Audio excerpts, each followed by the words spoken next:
Assalamualaikum dear students, welcome to your channel The Anatomy Canvas. In today's class I am going to explain the respiratory system histology. So first of all, what are the components of the respiratory system? So it is basically studied into two components. One is the conducting portion and other is the respiratory portion. So conducting portion consists of the nasal cavity, the pharynx, larynx, trachea, then the principal bronchi, the lobar bronchi, the segmental bronchi, bronchioles and terminal bronchioles, and then the respiratory segment starts, which consists of the respiratory bronchioles, the alveolar ducts and alveoli.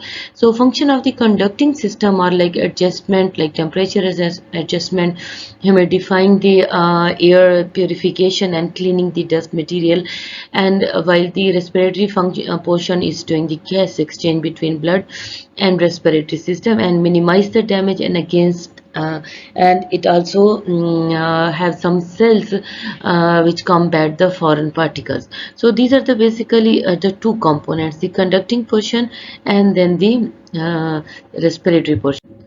So the different components of the respiratory system, starting from the trachea. This trachea consists of the cartilages which are C-shaped, in C-shaped cartilages, and then it divides in a dichotomous fashion to first into the primary bronchi, then the primary bronchi divide into lobar, which then divide into segmental bronchi, and then the bronchial tree they become the bronchioles, and from there the smaller terminal and respiratory bronchioles are started, which end at the level of the alveolar duct and alveoli. So these are the diagrammatic presentation of the components of the respiratory system. So zone according to function, conducting zone have the function of the warming the air, filtration and moistening the air, and respiratory system basically has the function of the gas exchange. And the different parts, as I've told you, conducting system consists of the trachea, bronchi, bronchioles, larger, smaller and terminal, and respiratory system basically consists of the respiratory bronchiole, initial part, the distal part, then the alveolar ducts and then the alveoli. So first I will explain the nasal cavities, and nasal cavities has three parts: the vestibule, the respiratory segment and then the olfactory segment. So here is the diagram of the nasal cavity, which is the diagram from the cross anatomy. Here you can see this one is the lateral wall of the nasal cavity, where you can see this is the entrance, which is called the vestibule. These three are the conchae, and between these conchae are the meatuses are present. Here you can see the palate, which is present, the hard palate and the soft palate, and here you can see the opening of the auditory tube and the torus tubarius, which is a cushion formed by the opening of the eustachian tube.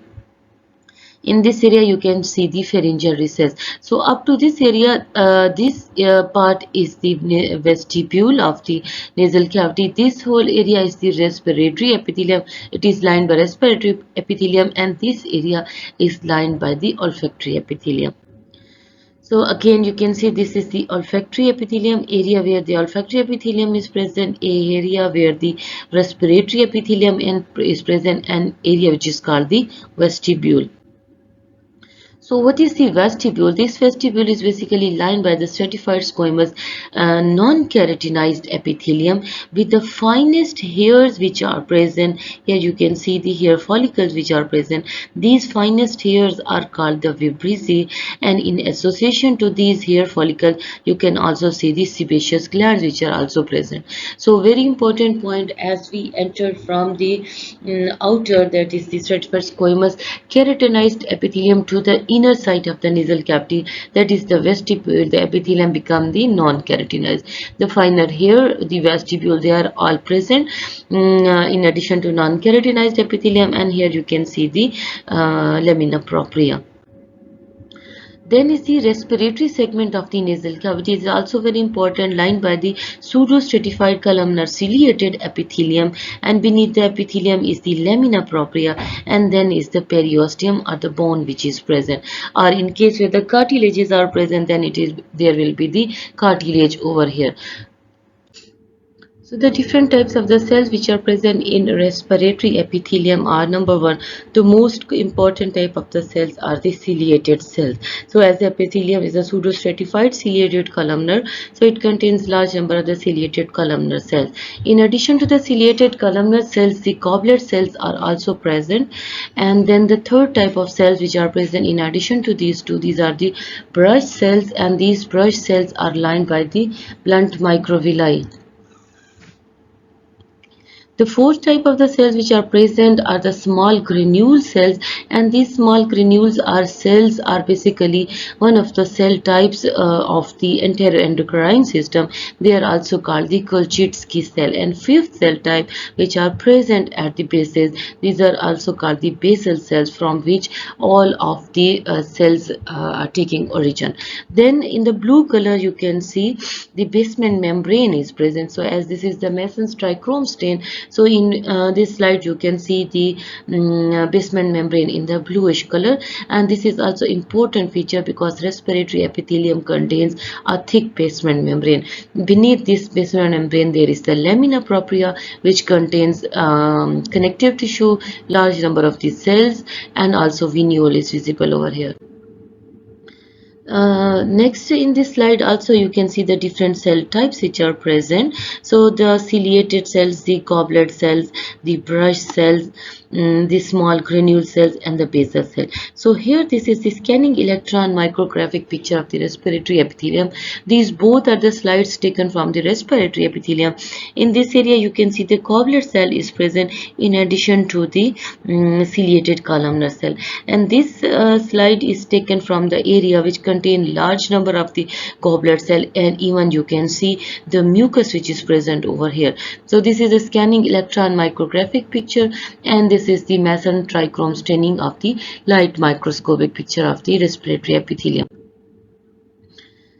Again, respiratory epithelium, it is thinner than olfactory, and it contains many mucus secreting glands which are present in the lamina propria. There are no nerve fibers in respiratory epithelium and large number of the goblet cells. So here this one is the H&E stain, and this one is the olfactory epithelium. This one is the respiratory, this one is olfactory. Here you can see the changes in epithelium type. This is the pseudostratified columnar ciliated epithelium, and this one is the specialized type of epithelium called the olfactory epithelium, but which is containing large number of the nerve fibers. So what about the lamina propria? This lamina propria has the rich vascular supply. This lamina propria has mucus gland with the serous damilions and underlying periosteum. So here you can see the section of the respiratory epithelium. This one is the epithelium, the pseudostratified columnar ciliated epithelium just beneath small amount of the lamina propria, and large number of the blood vessels are present. These are the dilated vein which you can see over here, and so at certain places you can see the pieces of cartilage, and at other places you can see the bone. So and beneath the lamina propria either there may be periosteum or there may be the bone, and in the lamina propria you can see the mucus glands which are also present. So this is the section of the respiratory mucosa. This slide is at highest magnification. Here you can see the respiratory epithelium, the venules. This one is the dilated one, and this one is of normal diameter. This one is again dilated. Here you can see the arterioles as well, and in this area you can see the glands which are mucus secreting in nature. So now olfactory mucosa. This olfactory mucosa is located at the superior part of the nasal cavity, and the respiratory epithelium lines the remainder of the nasal cavity, and this epithelium is thicker than the respiratory epithelium. Here you can see the thickness of the olfactory mucosa, and beneath the olfactory mucosa the lamina propria is present, and this lamina propria is contains specialized type of the glands. In this area these are the serous type of the gland, also called the Bowman's gland. These are pure serous gland, and these are also called the Bowman's gland. Abundant nerve fibers are also present. Olfactory mucosa is located at the superior part of the nasal cavity. Also, the abundant nerve fibers are present in it, and olfactory receptor cells are present in olfactory epithelium, which transmit the sensation of the olfaction. And here you can see the mucosal glands which are present, and beneath this you can see the bone which is present. So here you can see this is the schematic diagram of the olfactory epithelium, and in which you can appreciate different types of the cells. First you can see these are the bipolar cell, the very important cells. The true example of the bipolar cells which are present in human beings are present in olfactory epithelium, and these bipolar cells are also called the sensory cells which are present, and these cells sense the stimulus of the olfaction and convert it into form of the nerve impulses. In addition to these cells, there are also supporting cells which are present over here, and also the basal cells are present. These basal cells, from these basal cells, these cells are taking origin. In the H and E stain section, you can see the olfactory epithelium, its thickness, also the different types of the cells. Here you can see the duct of the gland, and here you can see the olfactory nerves which are present, and these are the olfactory glands.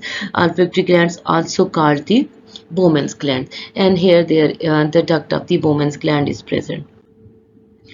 Another slide which is descriptive schematic diagram. Here you can see this area is the olfactory epithelium, and here you can see olfactory epithelium in this area, in which you can see in the light yellow color you can see the bipolar neurons, and in brown color you can see the supporting cell. In addition to small cell, these are the basal cells. So these cells they are taking the sensing the stimuli of the odor molecules from here, converting it into action potential, which are transmitted through the olfactory nerve to the olfactory glomerulus and to the olfactory bulb. So this area is the bone, which is the cribriform plate, and through which the olfactory nerves are passing. So this is the schematic diagram of the olfactory epithelium. So different types of the cell, as I have told you: olfactory cells, supporting cells, and basal cells. And the brush cells are also present. These brush cells are same as those present in the respiratory epithelium. These are the cells with the blunt microvilli. Again, another diagram with H and E section. Here you can see the epithelium, the olfactory cells which are present, having cilia, having the process at one side, and also here you can see the larger cells, the bipolar cells, which are olfactory cells. In addition to these other cells which are present at the supporting cell, at the basis the basal cells are also present. So what about the lamina propria?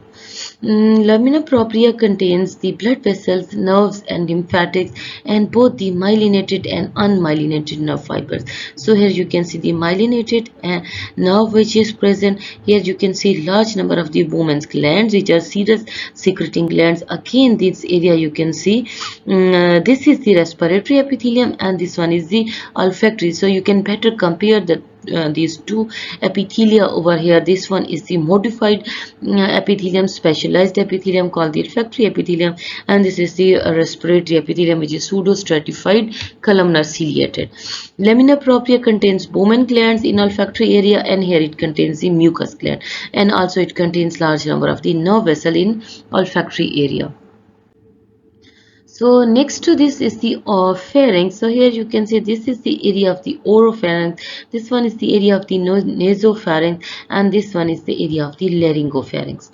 So what about the pharynx? The pharyngeal mucosa, you can see this is lined by the stratified squamous non-keratinized type of epithelium. Beneath the mucosa you can see the connective tissue, and then large number of the glands. These are mucus secreting glands which are present, and underneath this is the elastic tissue, and outer to this will be the skeletal muscle of the pharynx. So these four layers of the pharyngeal mucosa: the epithelium, and then the lamina propria forming the mucosa, then the submucosa containing the glands, then the elastic layer, and then the muscularis. So next is the laryngopharynx, and in this area you can see the larynx over here. So here you can see these are the false vocal cords and these are the true vocal cords which are present on each side, and between false and true vocal cords you can see this area, this is called the ventricle.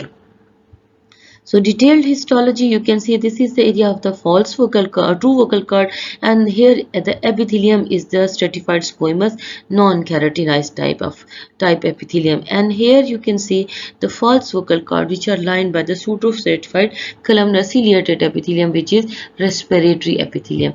Another important point here you can see in this slide as well, that beneath the epithelium and the lamina propria you can see the vocalis muscle which is present, and this muscle is the skeletal in nature, while in case of the false vocal cord beneath the epithelium you can see the connective tissue which is filled with the gland, and these glands are mostly mucus secreting. So this area is that of the false vocal cord and this is the true vocal cord.